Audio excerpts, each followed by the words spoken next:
Item ಯಾವುದೇ ಇರಲಿ try ಮಾಡಿ ಆಚಿ ಚಿಕನ್ ಮಸಾಲಾ. ರಾಜ್ಯಾದ್ಯಂತ 2 ದಿನ ಭಾರಿ ಮಳೆಯ ಮುನ್ಸೂಚನೆಯನ್ನ ನೀಡಲಾಗ್ತಾ ಇದೆ. ಈಗ ರಾಜ್ಯಾದ್ಯಂತ ಮುಂಗಾರು ಚುರುಕುಗೊಂಡಿರುವಂತದ್ದು.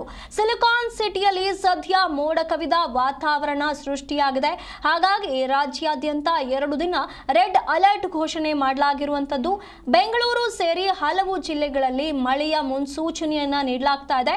ಹವಾಮಾನ ಇಲಾಖೆಯಿಂದ ಮಳೆಯ ಮುನ್ಸೂಚನೆ ನೀಡಲಾಗಿದೆ.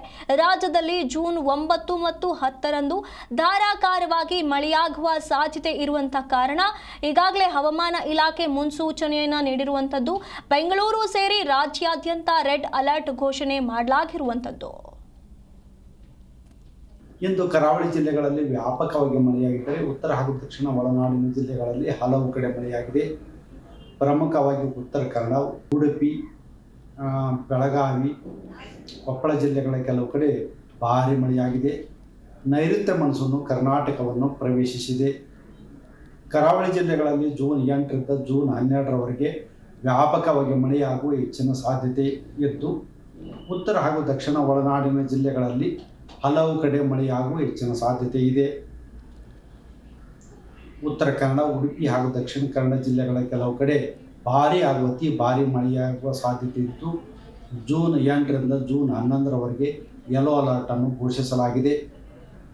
ಬೆಳಗಾವಿ, ಧಾರವಾಡ, ಹಾವೇರಿ, ಗದಗ, ಶಿವಮೊಗ್ಗ, ದಾವಣಗೆರೆ, ಚಿಕ್ಕಮಗಳೂರು, ಹಾಸನ, ಕೊಡಗು ಜಿಲ್ಲೆಗಳ ಕೆಲವು ಕಡೆ ಭಾರೀ ಮಳೆಯಾಗುವ ಸಾಧ್ಯತೆ ಇದ್ದು, ಜೂನ್ 8ರಿಂದ ಜೂನ್ 11ರವರೆಗೆ ಯೆಲ್ಲೋ ಅಲರ್ಟನ್ನು ಘೋಷಿಸಲಾಗಿದೆ. ಬೆಂಗಳೂರಿನಲ್ಲಿ ಜೂನ್ 8ರಿಂದ ಜೂನ್ 11ರವರೆಗೆ ಹಗುರದಿಂದ ಸಾಧಾರಣವಾಗಿ ಮಳೆಯಾಗುವ ಹೆಚ್ಚಿನ ಸಾಧ್ಯತೆ ಇದೆ. ಇಂದು ಕರಾವಳಿ ಜಿಲ್ಲೆಗಳಲ್ಲಿ ವ್ಯಾಪಕವಾಗಿ ಮಳೆಯಾಗಿದ್ದರೆ ಉತ್ತರ ಹಾಗೂ ದಕ್ಷಿಣ ಒಳನಾಡಿನ ಜಿಲ್ಲೆಗಳಲ್ಲಿ ಹಲವು ಕಡೆ ಮಳೆಯಾಗಿದೆ. ಪ್ರಮುಖವಾಗಿ ಉತ್ತರ ಕನ್ನಡ, ಉಡುಪಿ, ಬೆಳಗಾವಿ, ಕೊಪ್ಪಳ ಜಿಲ್ಲೆಗಳ ಕೆಲವು ಕಡೆ ಭಾರೀ ಮಳೆಯಾಗಿದೆ. ನೈಋತ್ಯ ಮಾನ್ಸೂನ್ ಕರ್ನಾಟಕವನ್ನು ಪ್ರವೇಶಿಸಿದೆ. ಕರಾವಳಿ ಜಿಲ್ಲೆಗಳಲ್ಲಿ ಜೂನ್ 8ರಿಂದ ಜೂನ್ 12ರವರೆಗೆ ವ್ಯಾಪಕವಾಗಿ ಮಳೆಯಾಗುವ ಹೆಚ್ಚಿನ ಸಾಧ್ಯತೆ ಇದ್ದು, ಉತ್ತರ ಹಾಗೂ ದಕ್ಷಿಣ ಒಳನಾಡಿನ ಜಿಲ್ಲೆಗಳಲ್ಲಿ ಹಲವು ಕಡೆ ಮಳೆಯಾಗುವ ಹೆಚ್ಚಿನ ಸಾಧ್ಯತೆ ಇದೆ. ಉತ್ತರ ಕನ್ನಡ, ಉಡುಪಿ ಹಾಗೂ ದಕ್ಷಿಣ ಕನ್ನಡ ಜಿಲ್ಲೆಗಳ ಕೆಲವು ಕಡೆ ಭಾರೀ ಹಾಗೂ ಅತಿ ಭಾರೀ ಮಳೆಯಾಗುವ ಸಾಧ್ಯತೆ ಇದ್ದು, ಜೂನ್ 8ರಿಂದ ಜೂನ್ 11ರವರೆಗೆ ಯೆಲ್ಲೋ ಅಲರ್ಟನ್ನು ಘೋಷಿಸಲಾಗಿದೆ.